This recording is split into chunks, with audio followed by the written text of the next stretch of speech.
No, available naman tong common input tsaka yung backup input. Kaso ayaw niya mag-supply ng power dito sa ating output, no? So, pag ganun na nangyari guys, wag nyo munang itatapon o papalitan itong ating DC automatic transfer switch. So, Jack Solar, share natin ito. Ano ang natutunan mo?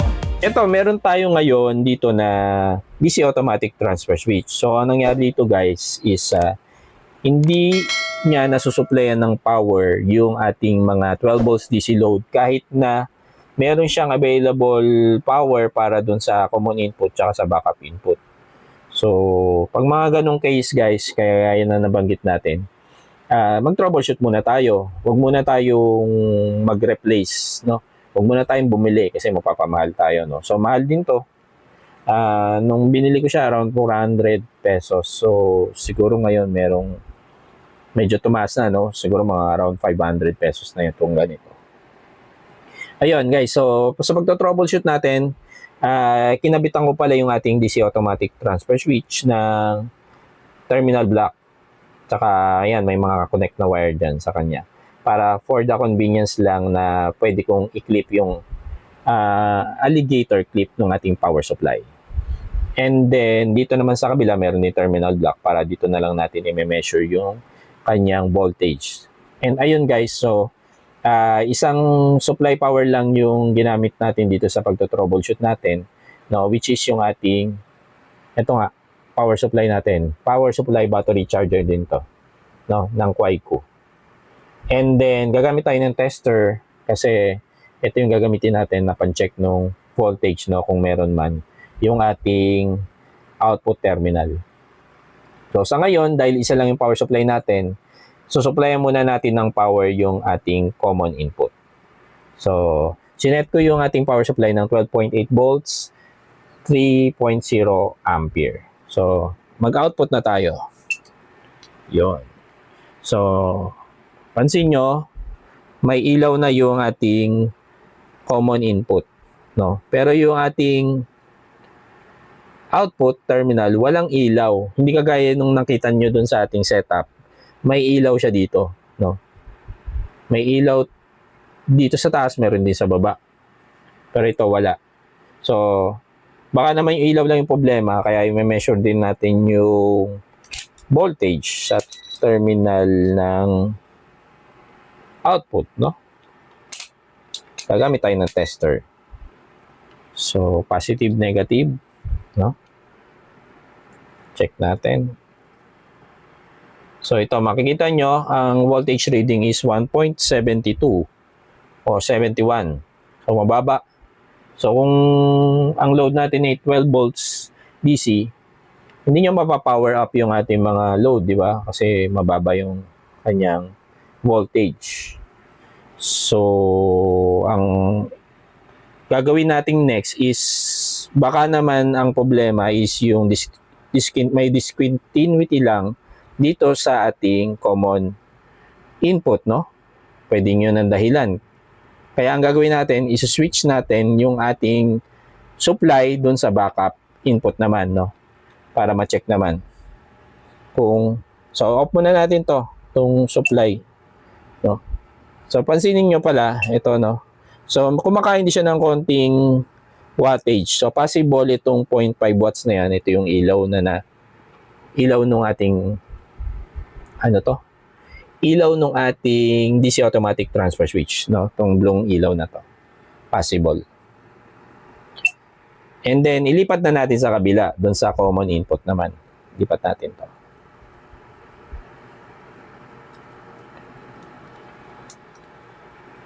Ayan. So, dahil nailipat na natin sa backup input, i-output na natin to. So, pansinin nyo, no? Walang ilaw yung kabila. Hindi katulad dun sa setup natin, may ilaw na green yung backup input. So, dito, actually meron siya guys eh. Hindi lang nakikita sa camera, malamlam yung ilaw niya, no? Pero makikita nyo dito sa power supply, halos wala siyang consumption. Hindi katulad nung nasa common power siya or common input siya, maliwanag yung ilaw dito tapos may 0.5 watts na consumption siya. No? Pero dito totally wala. So check naman natin din ulit, no? Baka may continuity naman siya. Baka may output dito sa ating out terminal, no? Okay, so check natin using multitester. Ayan, makita natin may reading naman siya, 1.37 volts, no? Pero hindi pa rin yang enough para supplyan yung ating mga DC loads, di ba? To power up. So check naman natin, baka naman ang problema is nandito. No, baka naman dito pa lang may discontinuity na dito sa input terminal. So check natin, no, kasi wala ring ilaw yung yung ating backup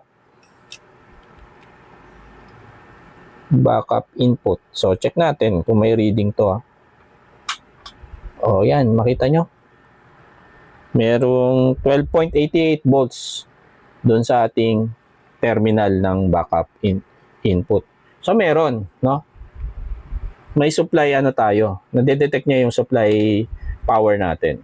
So ang problema lang nito is wala siyang ilaw. Kaya 0 yung watts dito. Ngayon, dahil both terminal nitong ating input, both common and backup input is hindi makapag-supply ng power dito sa ating output terminal, so may i-check pa tayo na isa. No? But bago dyan is may papakita ako sa inyo guys yung packaging ng ating DC automatic transfer switch. So pag binili nyo siya guys, marireceive nyo siya sa ganitong box. No? Sa loob ng box, nandun yung ating automatic transfer switch and then meron siyang kasamang manual. And then merong extra fuse.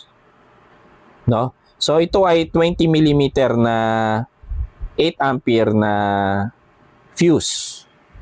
So ang next na nating i-check, no, dahil nag-provide naman si manufacturer ng extra fuse, is possible guys na sa loob ng ating DC automatic transfer switch is may discontinuity na. Ibig sabihin, yung fuse niya is possible na sunog na siya or naputol na siya. No? Possible na hindi natin alam, no? Throughout the operation, nagkaroon ng short circuit yung ating load. Kaya na-burn yung ating fuse. So, yun ang i-check natin. No? So, ilagay muna natin dito yung ating fuse and then ang gagawin natin next is i-open natin itong ating DC automatic transfer switch. So, para i-open yan guys, so mapapansin nyo, merong mga hole dito sa apat na corner. So, may mga screw yan guys. So, ang gagawin natin is kukuha tayo ng pangbukas sa kanya na screwdriver. So, check natin kung nasan yung ating screwdriver. Okay, so ito na, no? So, ito yung ating screwdriver. So, i-open natin to. No? Precision screw yung kailangan dito, guys, pala. No? Kasi maliit lang yung ating screw. So, kailangan i-open natin.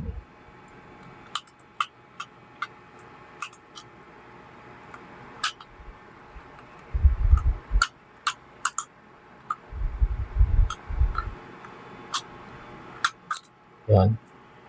Check natin kung ma-open na. Okay. Hindi pa.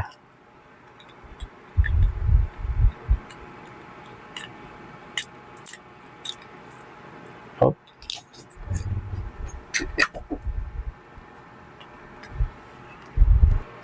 Okay, ito na yung itsura niya guys, no? So, papansin nyo dito, sa lower left is meron tayong fuse. No? So, kita natin. Yan yung fuse niya. And, ewan ko lang kung makikita sa camera. So, check natin muna pala. Tanggalin natin, no? Tatanggalin ko lang siya gamit tong precision screw.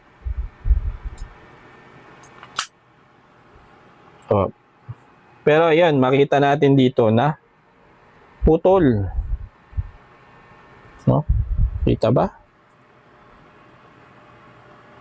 Putol. Nakita niyo yung wire? Putol siya, di ba? So, ibig sabihin, meron na tayong discontinuity. Nasunog na yung ating fuse. And kailangan natin siyang i-replace. No? Yan, guys. So, i-replace natin siya. Check natin yung replacement fuse natin. No? Check natin yung wire sa loob niya. Kung ayos. Ayos pa. Check natin. So, kita ba? Kita ba yung wire sa loob? Ayan, no? Di ba? Buo pa siya, no? Parang gahibla lang ng buhok, guys, no? 8 ampere na fuse to. So, wala naman tong polarity, guys. So, kahit anong direction nyo ilagay siya, pwede. No? So, ilalagay lang natin dito. Okay? Yan. And then, subukan na natin, no? Bago natin ibalik, no? Bago natin ibalik tong covers. Pwede na natin siguro tong subukan. So, hindi ko pala to napatay kanina. So, i-off muna natin. Then, ilagay na natin yung supply sa common power muna, no? Common power.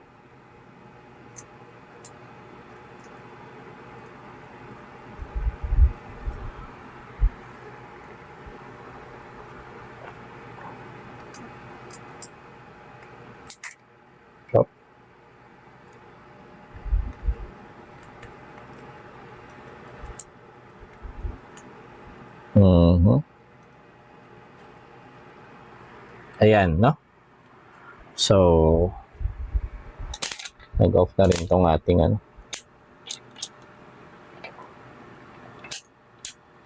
So, buksan natin yung tester natin.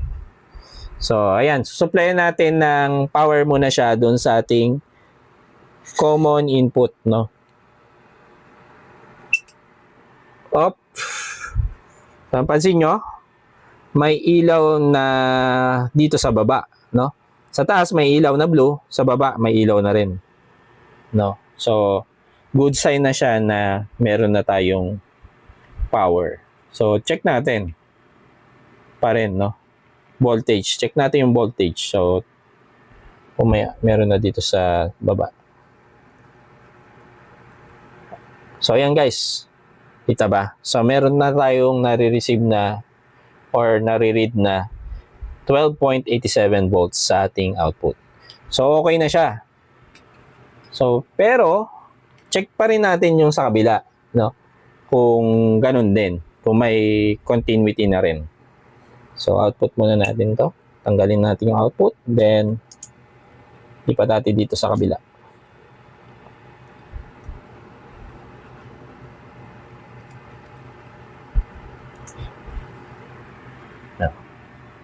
And then, output ulit. Op. Yun. Kita ba dito sa camera na may ilaw naman siya guys eh. Pero talagang ano lang, malamlam lang yung ilaw na green sa kanya. No, zero pa rin dito, no? Pero check natin kung may voltage reading na dito. O, check natin. So, pag meron tong voltage reading, ibig sabihin, na-resolve na natin yung issue. So, yun guys. So, ayan, nakita nyo? 12.88 volts yung kanyang voltage reading. Ibig sabihin, may power na dito sa ating output. So, yun guys, no? Ganyan natin to. So, nice na natin. So, ang problema lang pala is kailangan natin palitan yung ating fuse, no? So, pag bumili kayo nito, may isang spare fuse na kasama. So, gamitin nyo na lang. Itago nyo, no? Tago nyo pagka binili nyo, itago nyo yung fuse na spare dahil baka magamit nyo yan. And then, just in case maubusan kayo, umili na lang kayo sa online, no? Meron naman yan, yung 20mm na fuse. Then, same spec ang bilhin nyo, yung 8 ampere lang. Yan. So, ibabalik ko na lang to sa pagkakatornilyo niya.